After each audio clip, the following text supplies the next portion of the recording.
DC, Boston, Chicago. I can find some for. I'm gonna find some for you. I want you and since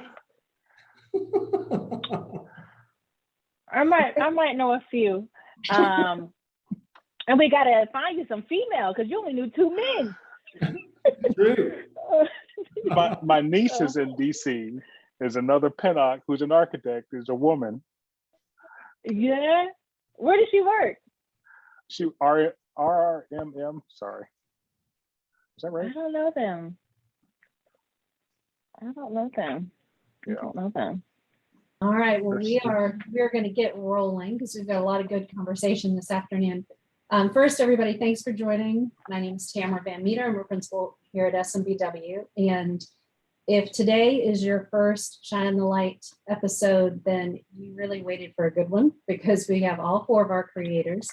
But to give you a little backstory, Shine the Light really started as a social conversation here in our design studio last summer. And as we got deeper into the topic and awareness and how to build an inclusive work environment, we wanted to do 2 things. First, we wanted to celebrate some of our contemporaries, people that we have competed against, people that we have collaborated with, and just really celebrate the work of some of our top creators in sister industries.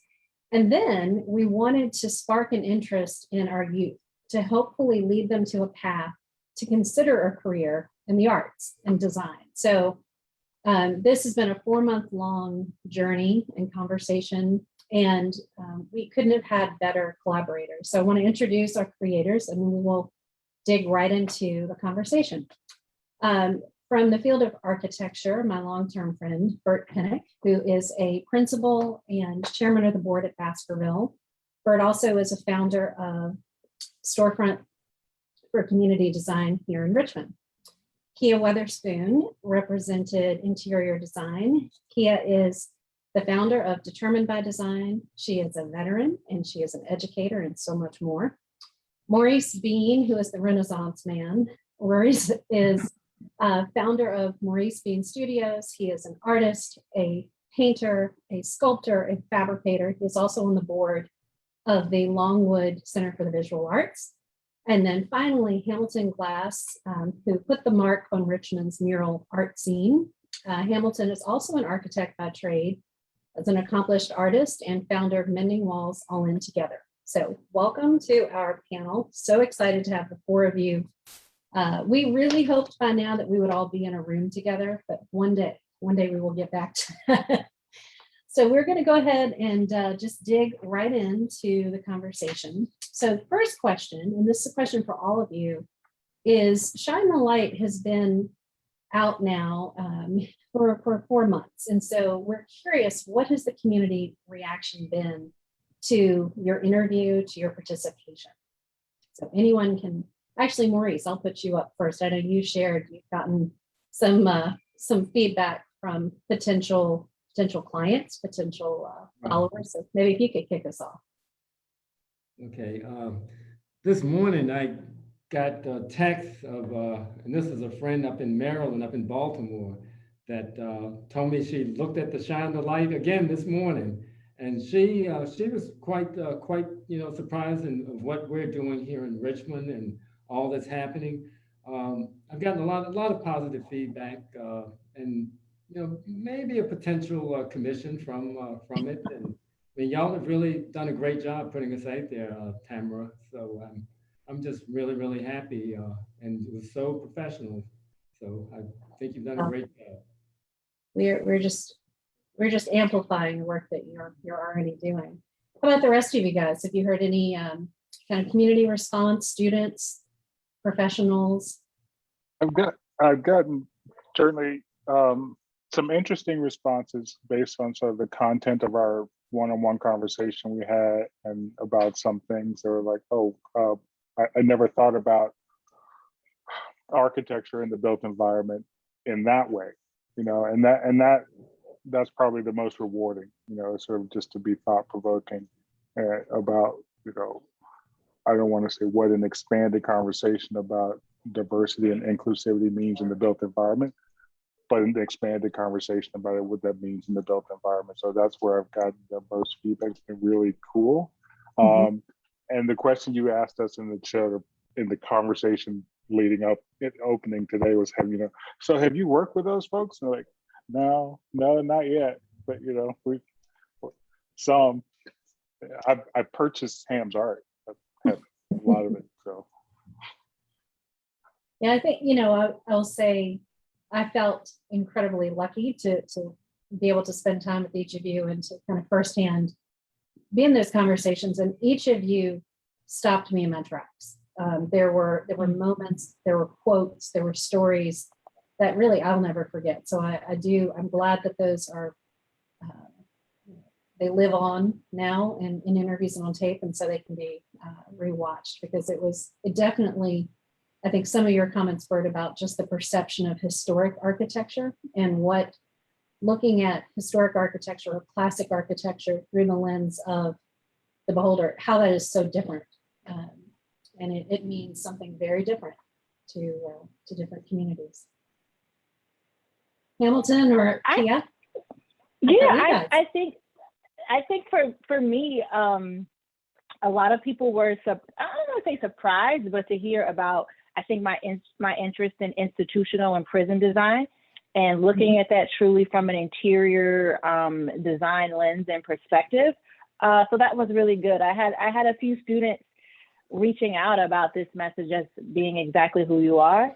And I think it sounds like ABC Family After School Special, but I think more and more this next generations of architects, designers, creatives, artists, and makers, they need to hear who they are is enough. And I loved in Maurice's video where he talked about, like, hey, I was a little bit different, but I still leaned into my path and stayed true to who I was. So I think I've heard a lot of that feedback, and that's been really, really inspiring for me. Yeah, I've got a lot of feedback from people who still didn't know that I was an architect, or was in that design field, which I thought everyone knew by now, but which I also think is really great too, because it shows how not linear a path is. When I'm on the street painting, a lot of people ask me, did you go to art school? And I get to tell them this really cool story about how I came from a design field and still use that design field every day in my work. I always say, if I woke up and it was 1999 again, I'd go right back into architecture school, because it really kind of led my path here. And really, would you? No, absolutely, 100%. Wow. I don't just say that, 100%. Now, if you had it to do over again, would you have wanted to stay in the field longer and sort of split your time equally? No. Or is it just enough foundation to give you an artist mindset? Don't be so definitive about it. I know. I just realized. Like, no. Now. I just realized how adamant I was being by saying no. But I wouldn't. I honestly knew my sophomore year in college that I didn't want to be an architect. I knew that pretty quickly. It's just I kind of ran through the motions of not being able to find anything else, or being too timid, to actually step out and do what I wanted to do. Passion. I mean, even when I look back, and this is me, being older and looking back at the work that I created in architecture school, it was visual first. It was really about the art of the building, and and less about the technical aspect. And you look back on that stuff and go like, oh, that's why I did that. But to be honest with you, that path of architecture is what gave me the courage to be able to kind of step out in the art world. And if you look at my work now, even just the premise of the work that I create is around drafting, what I learned in architecture. And so it's infused. It's totally infused. And see, this is where I would be interested to have, if you step back into the architecture world, how that your last decades as an artist would translate back into the built environment. 'Cause I Yeah, think it yeah. would probably Mm. be significantly different, right? Because the work says something very personal and different. Absolutely. And That could be a really recently, interesting collaboration. Have Maurice sit in, have Hamilton sit in as a guest collaborator on a critique. yeah, let's do. I mean, I've been really interested in sculpture and things like that, and so who knows, like that might happen. Yeah, and Hamilton, it's really interesting that, you started out, in architecture, and that's one thing too, and this is something I tell a lot of young people. I mean, I started out I came to VCU to go into fashion design, and a lot of people don't know that. And Tamara, I don't think I mentioned, that in the interview, but I started out thinking that, I was going to go into fashion design, and I was sewing clothes from back in high school with home ec and all, but how things can shift and change. And I know my parents and my grandmother said, like, how can you make a living, with fashion?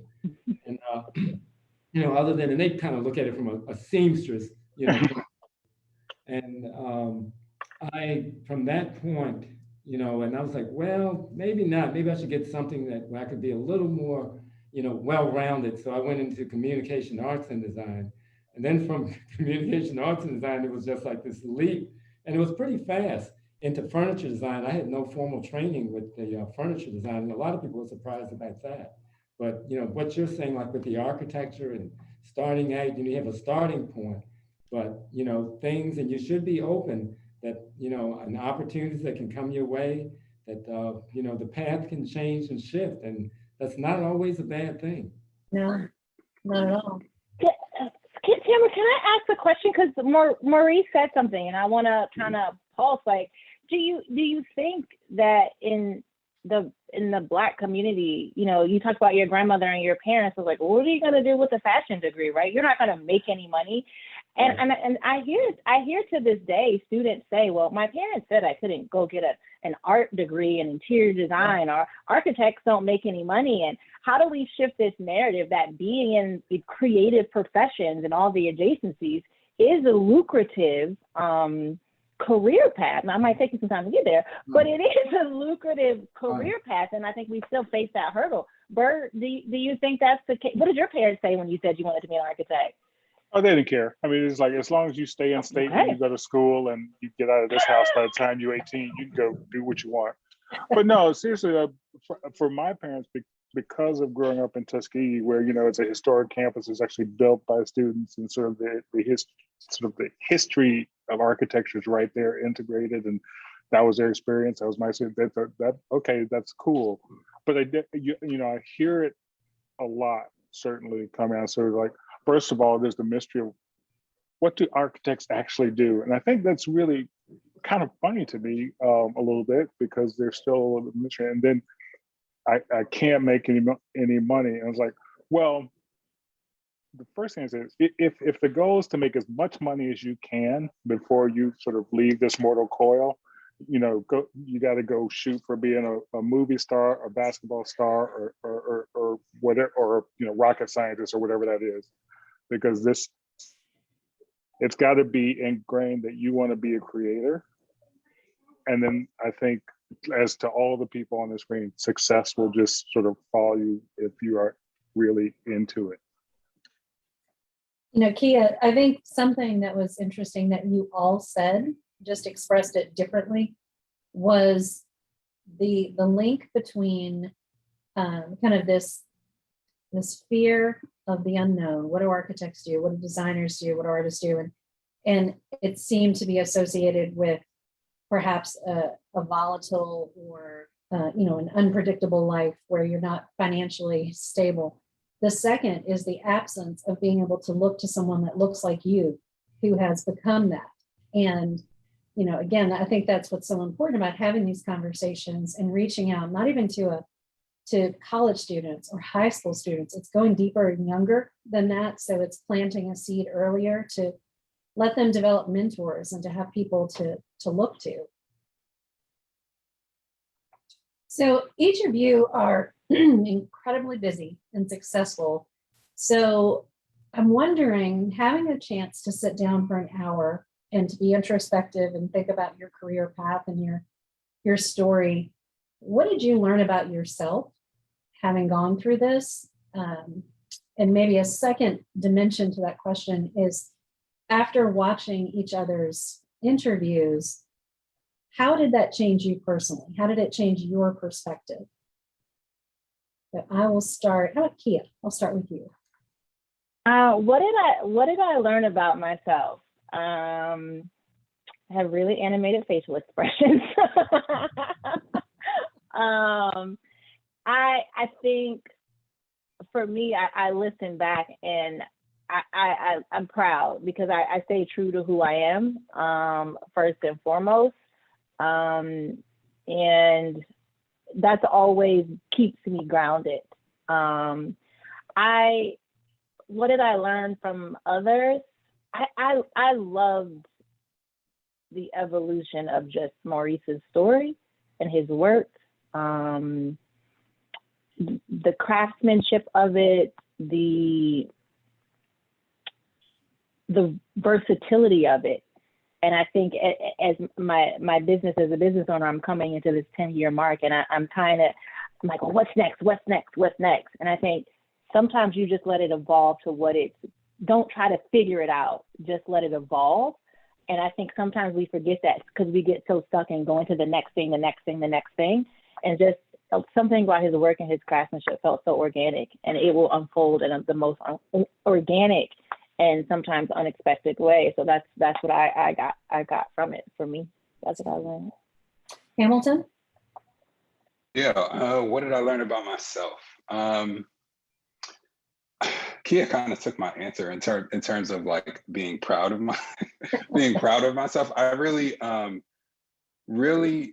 in reflecting on my story, am really kind of enamored with that moment in which I told myself, don't worry about it. Just show everything. You know what I mean? Like, you don't have to worry about making a mistake in front of everyone. And that's something that I think that a lot of creatives are held back by. And I think that might be the number one reason why people don't go into, the creative landscape, is because they always think, well, my stuff is not up to par.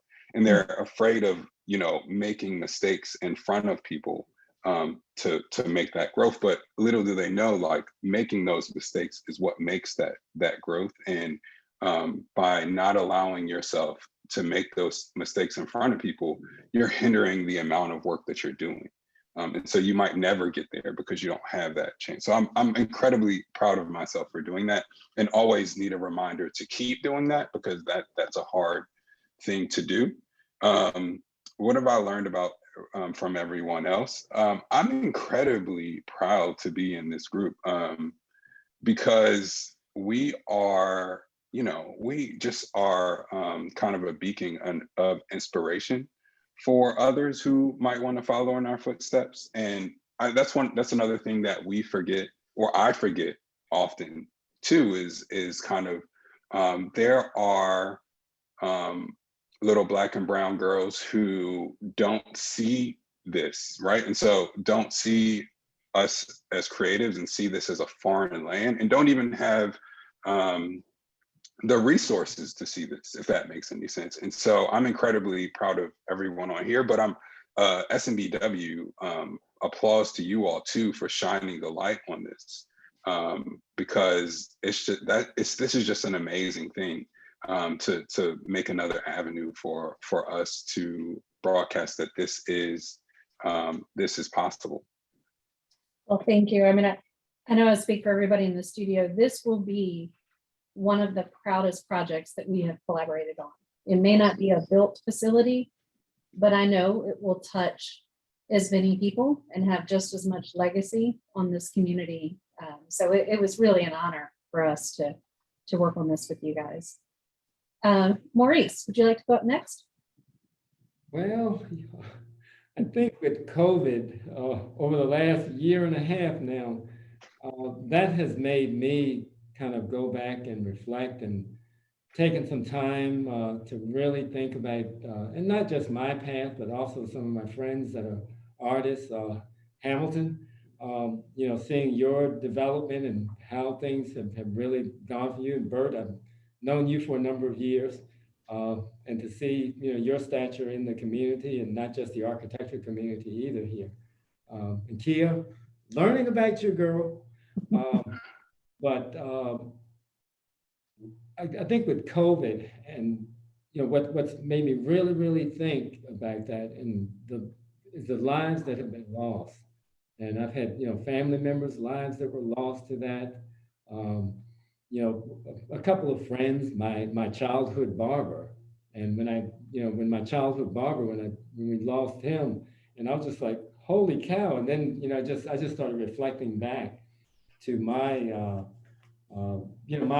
period, and he was cutting my hair. That was probably, I don't know, maybe I was probably like 6, 7 years old, cut it a few times, but it made me really think about just how, you know, and kind of, you know, in a sense, making your mark, and you know how fragile that can be. And you know, one thing, I mean, even now, like one thing, and like with COVID, you know, it just really just made me think that it's like, well, I look at what I have accomplished, and you know, when you start wearing the mask every day, and now we don't have to wear it since we've gotten vaccinated and all, and it's like, wow, this is really good, you know, and getting back to, I mean, really life, the life that we had, because I think with so many of us, I mean, even though we were working and stuff, but it feels like a year, you've lost a year out of your life.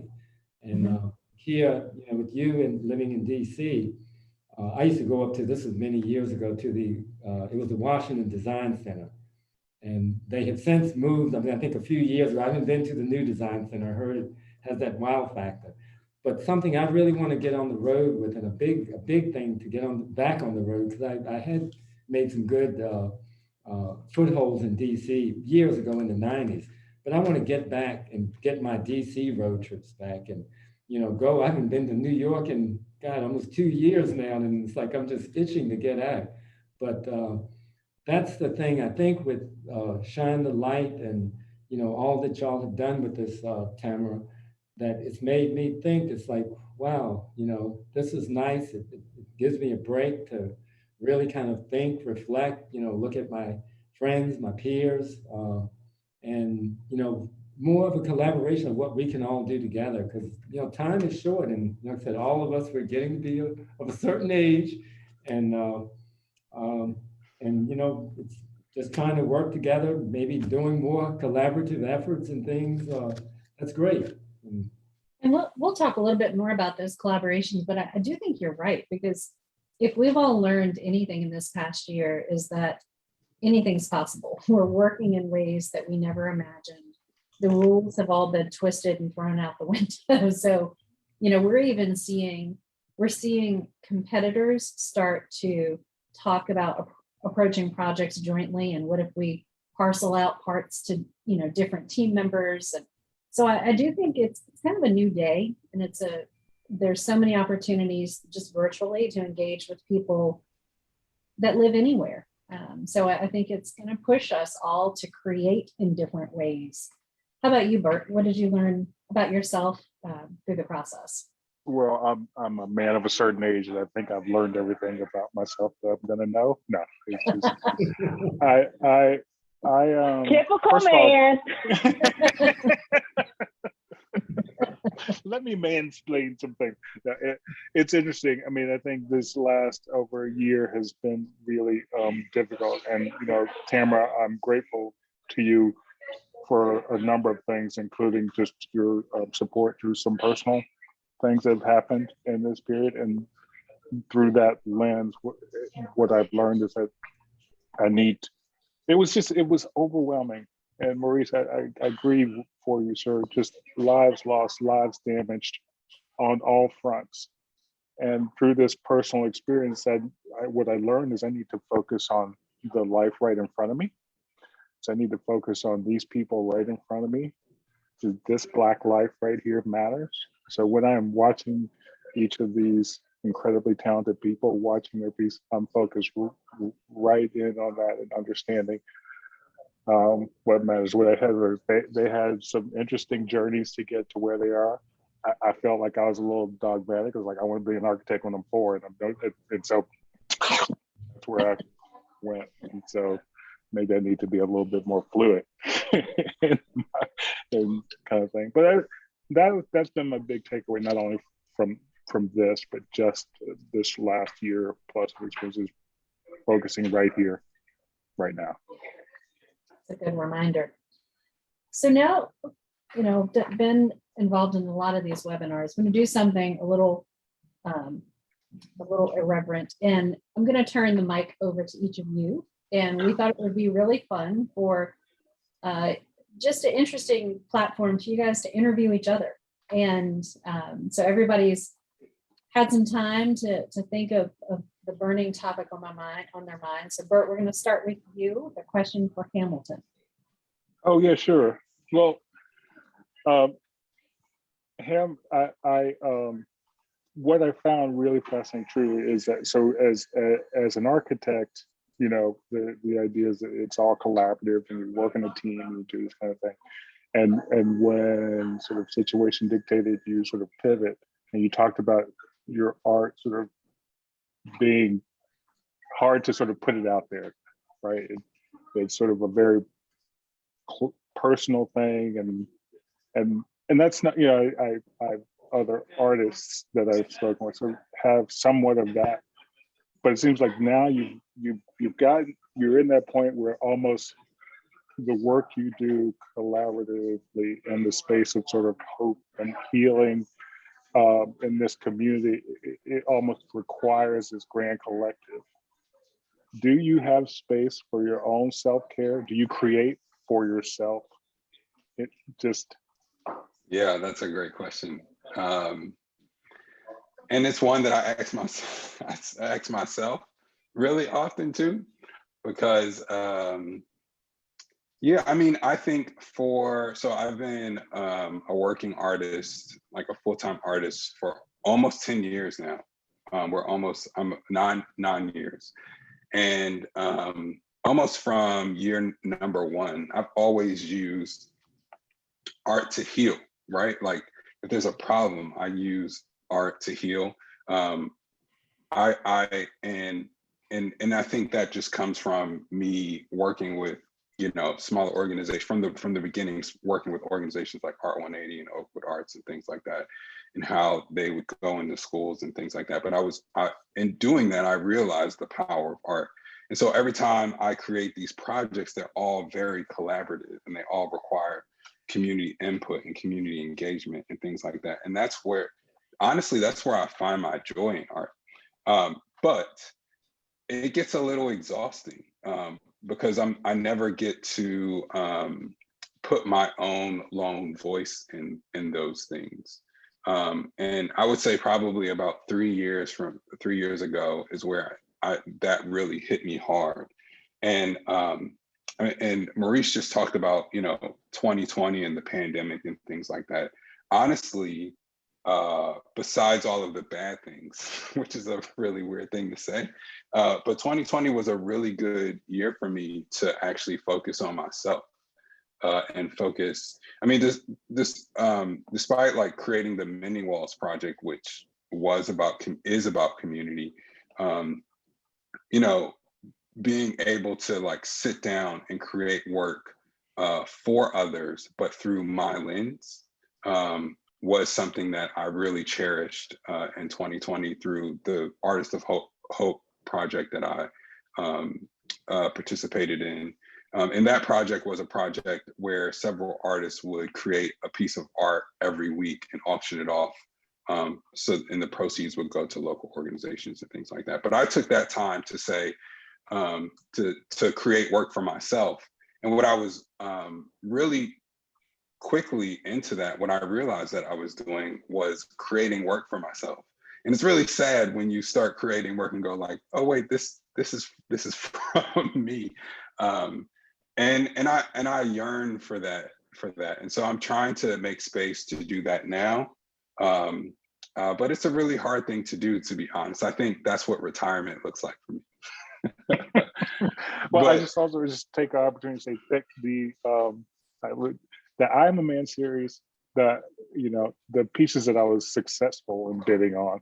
Granted, there were some vicious people out there who want your work, but truly was helpful for me in more ways than you'll ever understand. But I just wanted to be able to say thank you face to face on this platform. Oh, thank you for that. Well, I appreciate that. Thank you.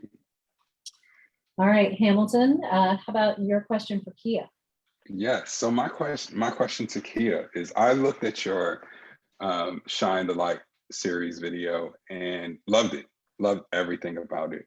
But there was one thing in particular that I really connected about with it, and that was when I believe you said you were speaking at VCU, and a student had asked you, well, told you, made the statement that you were the first Black designer that she had ever seen.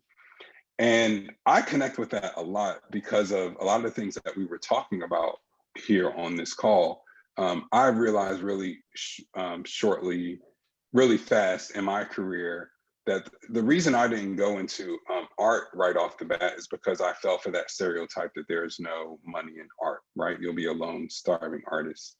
And I recognized I was fortunate enough to start doing work in schools, and I was like, oh wait, I'm the representation that I didn't have to allow some, you know, some child to go see that there's an opportunity to do that. And so I wanted to know, in that moment, made me think about, I'm sure you've had other experiences like that. Of course you have, right? That's just life. How do you see that? Does it get tiring sometimes for you, feeling like that is a responsibility, or do you feel that that is a responsibility of yours to be that representation? I just wanted to know how you feel about it, because my perspective on that flips often. I'm going to answer your question, but first I want to say, Bert, I love in this platform that you asked how this other Black man was doing and his self-care and taking care of himself. So kudos to you. I think Black men don't ask each other enough, brother, you good? You taking care of yourself? So I loved and adored that question. How did I feel? So I often remind myself, like, most things are bigger than you, right? The universe, God, Buddha, Allah, Jehovah, whoever you believe in. I think sometimes they instill a characteristic or something about you so you can serve others. And I think I have been blessed to just be a voice, a connector, wanting to just not make people feel okay, I'm back to back. Growing up, my brother, I talked about how my brother was incarcerated, right? And a big part of that was my family had to tend to all his needs. So a lot of times I felt unseen. And a lot of times my outgoingness and everything, it was stride for just wanting to be acknowledged and seen. And I think I hold that so tightly, and I feel it. So whenever I come across a student who was like, man, I want to be seen, and I'm not seeing them on my peers and my teachers, it just takes me back to how I felt as a little girl of wanting to be acknowledged. And I feel like it's my duty to show up and I don't even want to say take on the burden, but it's just who I am. I'm supposed to do that. I'm supposed to be not the perfect example, but if I can be a moment of inspiration, and I think Maurice was talking about legacy building, then that's enough. That's enough for me.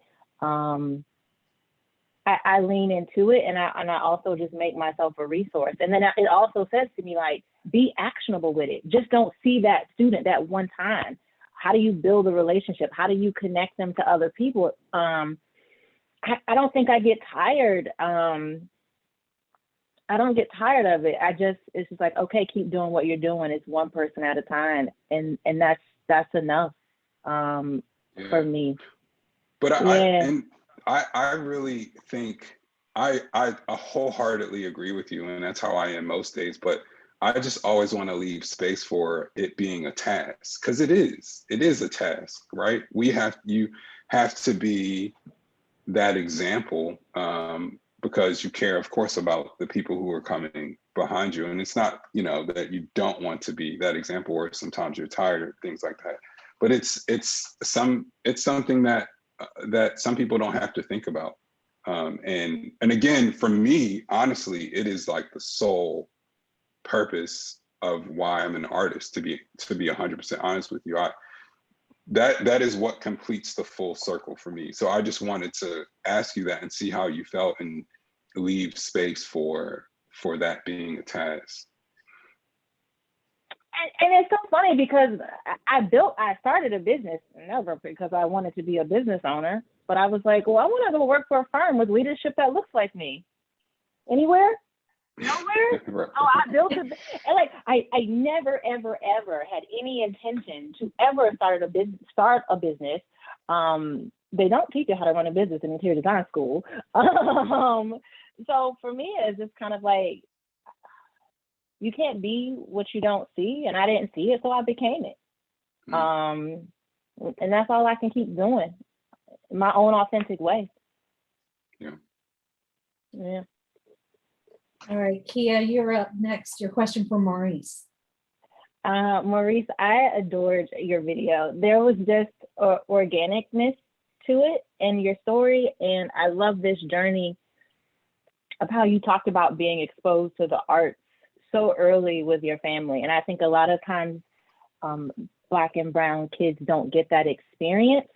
But you also talked about how Leslie Payne, and you said Leslie Airplane Payne, how you wish you could have seen him in your classrooms or got into schools.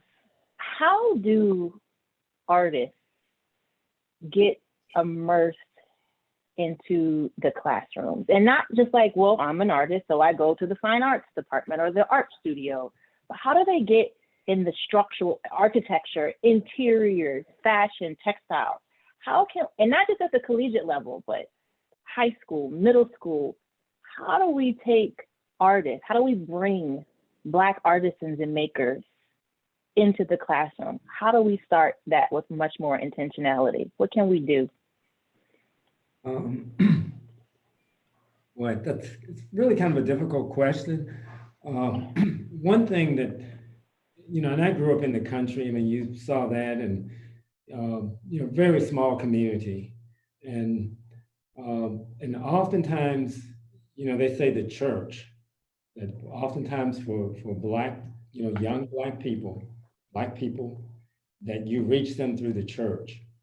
And that was a part of my, I guess, my interest, and with my parents and all, you know, getting us involved with the church. But then, you know, that for me, that sort of moved more into, you know, when I was really in primary school, you know, first grade, second grade. And I think in my video, I hadn't looked at it in a while, sorry, Tamara, but it's been a little while. But I think I was about 8 years old when I knew that I wanted to make my living as an artist. And I'm gonna go back to the church, and you saw some of the furniture designs and things that I've done. My pastor, who is now deceased, Reverend T. Wright Morris, he bought one of my chairs. It was called a retro mat chair. Getting a little architecture in here, Bert. But it was loosely based on the designs of Charles Rennie Mackintosh. And I titled it the retro mat chair. Probably like the second furniture design that I did. That was back in 1986. I think we have one. My pastor, he had, you know, back surgery. And this retro mat chair was just steel bars and with a granite or marble seat. He bought one of those chairs, a high back on it, just like, you know, some of the Mackintosh Hill House chairs and all, had a high back on it.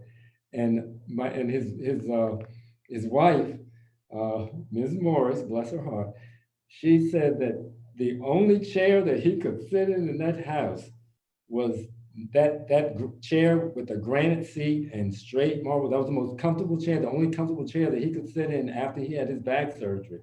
And because I'd always get people ask me, it's like, God, that would be such an uncomfortable chair.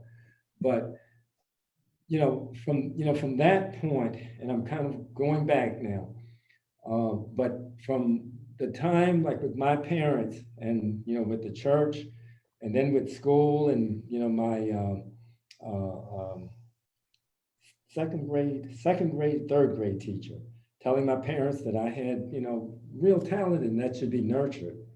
My parents, they always took us to antique shops and almost more or less dragged us to antique shops and flea markets, yard sales, bought, a lot of books, and particularly it was a Time Life series of books on antiques and collectibles. And my brother, sister, and I, we were just always so immersed in that.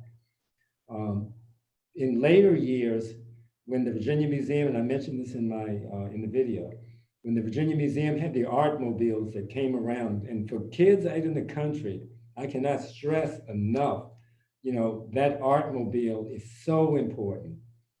And with me as a young Black kid, I mean, it just opened up a whole nother world too. Leslie Payne, growing up, and he was a good friend of the family. Leslie Payne, he built like probably about I don't know, maybe a quarter scale model of airplanes, and he would put lawnmower engines in them and, could run them all around his yard and all. But I remember, and I may have mentioned this in my video too, but I remember my mother always took us up there sometimes, on Sundays to see what he had built, and he would build the Menhaden boats, that caught the Menhaden, we call them bunkers down the bay. But he built, scale models of those boats and stuff. And that so inspired me when I was, again, probably about 8, 9, 10 years old to see that. But a lot of people down there didn't really understand him. And they thought that, some people thought that he may have been a little crazy. And, with the art that he was creating, and it was folk art. That's what we call it now. And now that, folk art, oftentimes it has a high price tag attached to it, once the artist is dead and gone. And that's the case with Leslie Payne.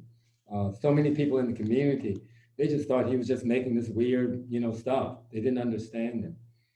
And I think that the process or how do we reach, a lot of, young Black kids, minorities, period, is that we do have to start, in the schools or even in the church. That's where it starts. And I know for me, it started at a young age, from that point. And to see, where things have gone and, how things have progressed for me, wasn't easy, hadn't been easy, still not easy. But I look back and I really reflect now, and like I said, I brought up COVID before, but I really have a time to reflect that, it starts at home. So much of it starts at home. And your parents, extended family, for a lot of people, the church, the schools, school teachers and stuff, it's just just having those connections, those ties. And that's what I steered back, like I said, because none of us, are here or create, our career path, someone has helped you along. You don't do it just solely on your own. And I'm very thankful. And, y'all, like I said, we all support each other. And it takes a lot. It takes a lot. And I think in the last few years, that's even more, is having that bond, and that bond of community is very important. Kia, it's a really good question. And I think, what Maurice, a couple of things that you said that strike me, it's about exposure, being able to touch and see something, even if you don't understand it, it opens your mind to start thinking, well, what is that? And, how does someone make that? And maybe would I want to do that?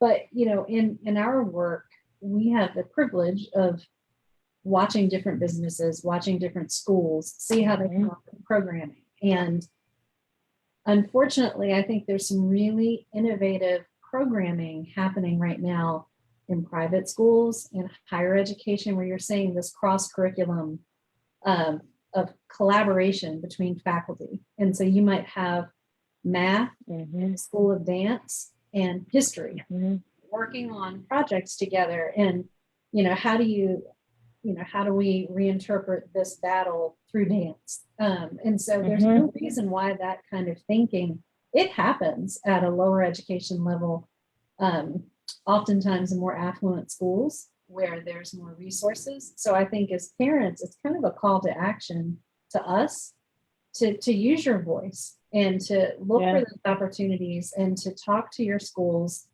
There's some phenomenal teachers out there. And when you find a champion in the school, whether it's the art teacher or the drama teacher, befriend them, become a supporter. How can we, sometimes you don't have to wait for the school system to solve it. Like you can see a need and ask for that opportunity. But I do think that Maurice is right. It's just finding ways at an early age to give them some live exposure to not only the people, but the physical, tangible, the art, whatever that, fill in the blank, whatever that is. All right, last question, Maurice to Bert. Well, Bert, I had mentioned earlier that I've been here in Richmond since 1980, and probably by about 1986, 87, 88, I knew 2 Black architects.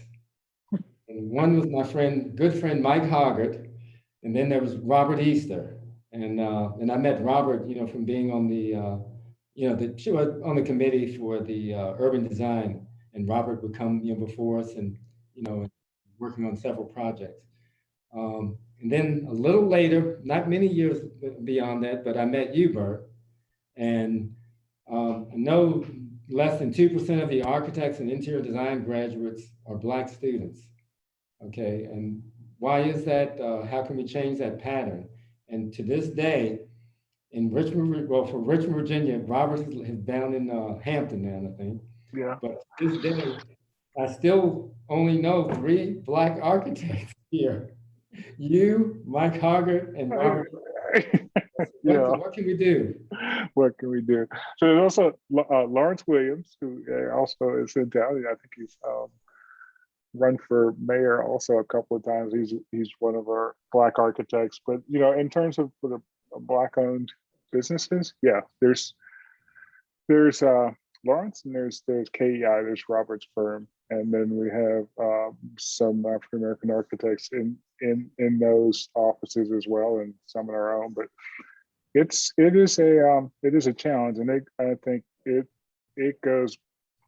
Well, let me back up. So we codified here at Baskerville some of the things we have been doing into an umbrella program, which we call the 5% ask. I sort of work with folks in our office to sort of, lay out the tenets of this program. So it's our diversity, equity, DEI program, whatever you want to call it. We hear that term a lot, but quite frankly, the model I use is myself. As a young kid born in Tuskegee, Alabama, knowing only that, hey, this built brick thing is cool, to becoming, the firm's chairman, at first African American chairman of this firm, kind of thing. What does that arc look like? And so it's not enough to just sort of try to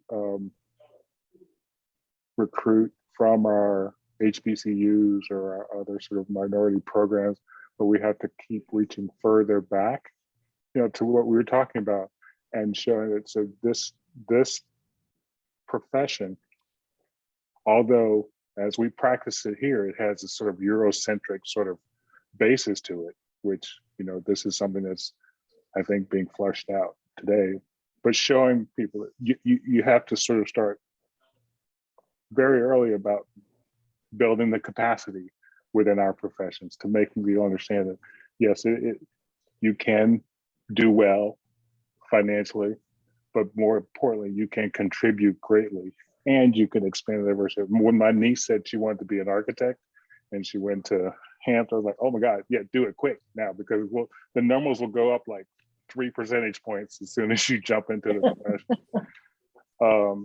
But I think, it is, if there are positives to these last months, this last year, and that the awareness is greater right? And UVA just brought on a new dean.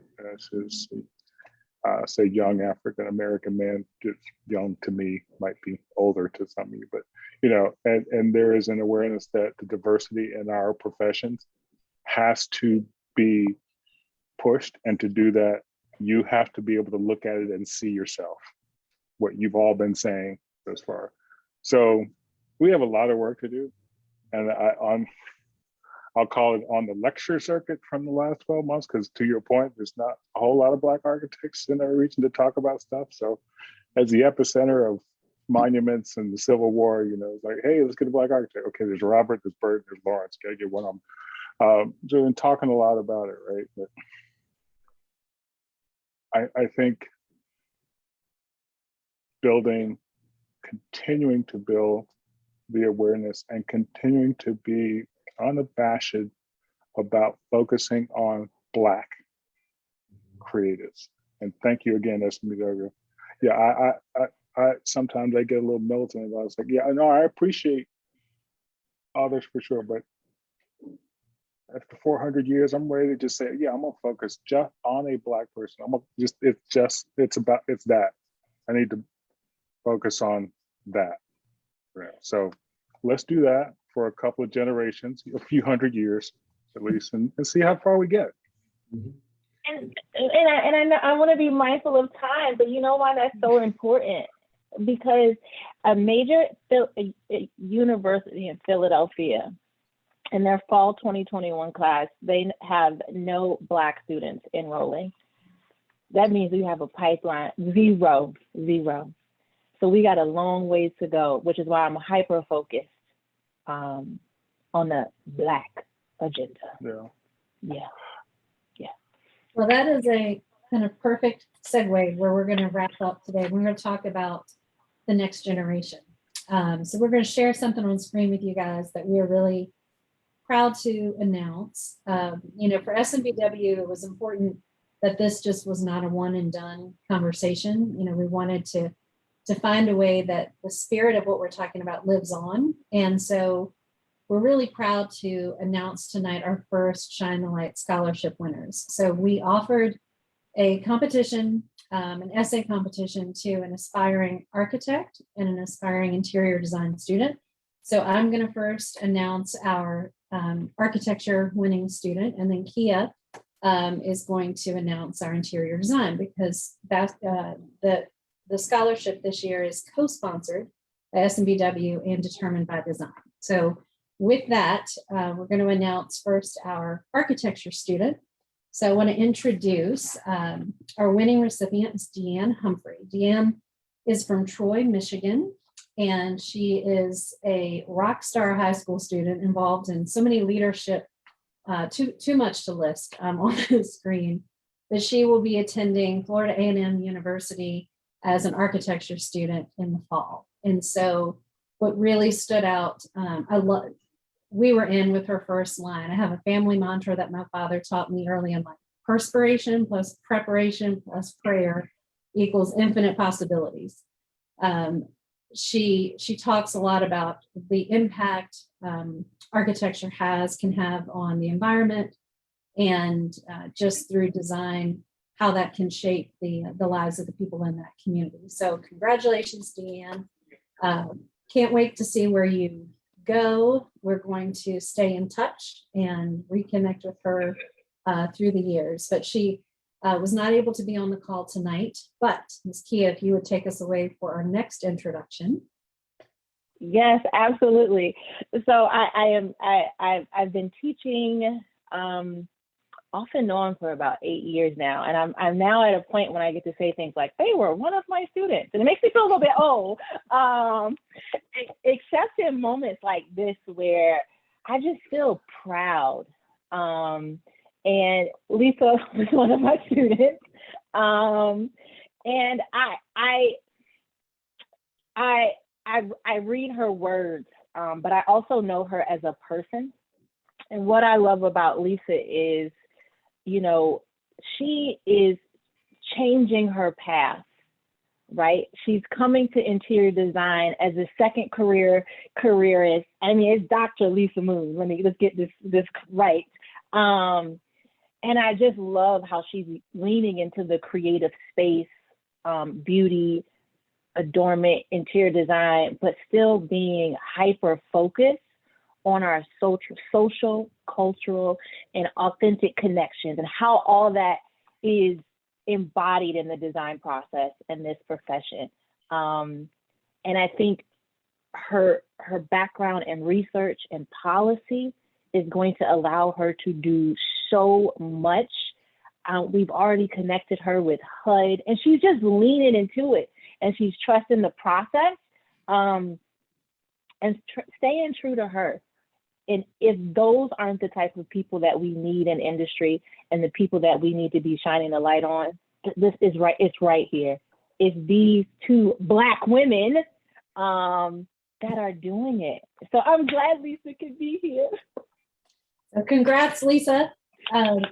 If you could unmute yourself, and we want to give you, like, what an opportunity this is to have a chance to chat with this panel. So we first want to say congratulations. And if you would like to share a question for this panel, go for it. So I am completely honored just to even be among this group of professionals. Thank you so much. Just thank you so much. I'm going to promise not to cry. But each of you and each of your design practices epitomize community sensitivity, which I think is so important. How do you keep that level of sensitivity sharpened? And how would you advise new designers to strengthen their skills in this area? And it is really open to whoever would like to answer it. I would love to hear from each of you, but it just wanted to create a question for the panelists to answer. Thank you. I'll be real brief. I'll throw it out there. I mean, I think congratulations, first of all, to you. This is awesome. But I think there is a moment where you look out in the community and you see the model. We've been talking a lot about sort of seeing yourself in this profession over this last hour, looking to the groups, the people, the organizations that are doing what you want to do, and just going, hey, I just need to align with you and work with you and help with you, whether that's your nonprofits that are doing work in the community, wherever that frame is, and tie yourself there. And the other one that I will keep preaching is just focusing on the thing right in front of you. You know, you walk out your front door, walk down the street corner, and there's like this person sitting on the corner asking you for $1. Where it's okay, what can I do to get this person from this point in my sphere world? What can I do to get this person from here to where they ought to be? And set that as a singular mission, and it'll drive you for years to go. I think that I love that, Bert. For me, it's I love when we get to go into past projects and you just can hear the people talking about the space, and you hear things like, man, I never thought I could live in a building like this, or is this for me? And they don't know who I am. I don't come like, hey, I'm the interior. Most say I'm going there looking crazy because I'm punching something, I'm doing something, and just checking in. But we go back to our projects. We go into the communities. We go into the corner store, the coffee shop, the bookstore. It's like, I think immersing yourself in the community to really experience it. We focus on affordable housing, and Lisa and you and I talk about this, and we're hearing a lot of pain points from our property management or community life. And the team, we're now charged with like, well, we need to go spend a week with a property management company and see. And I think we got to experience to be able to design from an empathetic point of view. So embed yourself in all of the spaces to truly understand. I think it's important to sometimes when you're asked to join a committee, a board, I think it's so important to join, some of the arts organizations, committees. I mean, if they invite you to be on a committee or board, and to take them up on that. I mean, I was asked years ago, and sometimes I was a little afraid, like, well, I don't really know that much about all of this. And you know, it's really good contacts, good connections. Excuse me. And even like, you know, the Virginia Museum, I think it's important for us to reach out and to you know, I mean, museums, it doesn't always have to be something that is, you know, of our interest, because we have to put ourselves out there so much more. I did that years ago. And I look at a friend of mine that's the chairman of the board at the museum, that has, you know, he and his wife have just made a nice gift to the museum, and a room is going to be named after them. It's Dr. Monroe and Jill Harris. That's for Richmond. I mean, that's like off the charts. And we have to put ourselves out there more. And when we're asked to be on a board or a committee, try to do it. You know, try to do it, because it can open up. You can meet a lot of people. It can open up a lot of doors for you. It's almost the same as the country club, the playing golf on the golf course at the country club.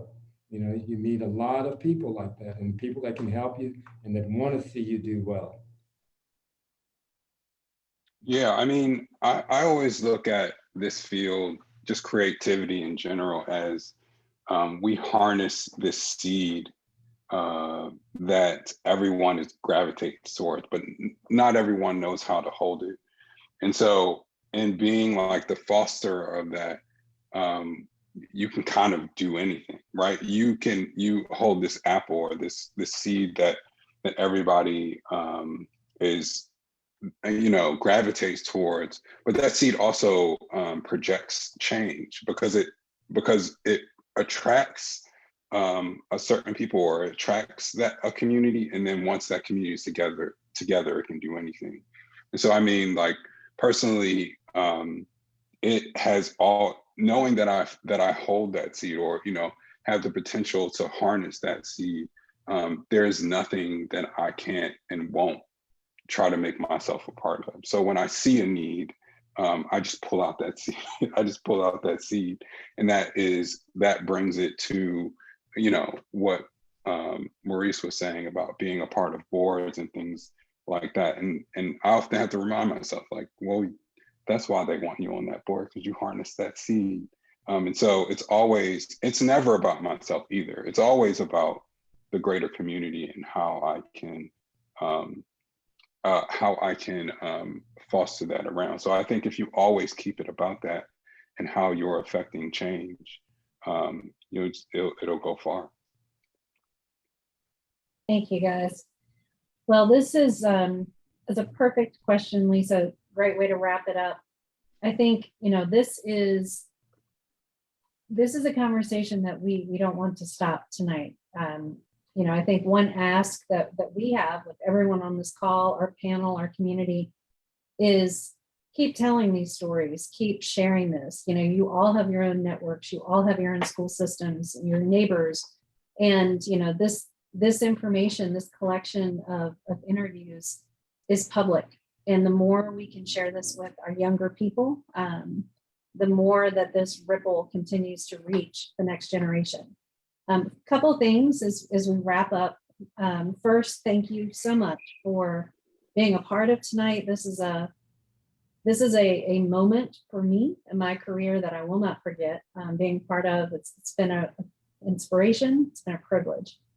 For those of you that joined us on the webinar, or if you're watching this, you know, thank you for attending. We're going to share a link to all of the nonprofit organizations that these panelists support. If you're looking for ways in the community to get involved, to help make an impact, we're going to make that real easy for you, because there are a number of organizations right here in town doing incredible work that you can learn more about to get engaged. And if you wouldn't mind, if you before you sign off tonight, if you could send us a note in the chat about what your biggest takeaway was tonight. We would love to hear really what inspired you or what resonated. So thank you again, everybody. Thank you to each of our panelists. And I hope everyone has a safe and healthy and dry evening. Thank you, Tamara. It's good to see you all. You're welcome. Take care. Good job, everybody.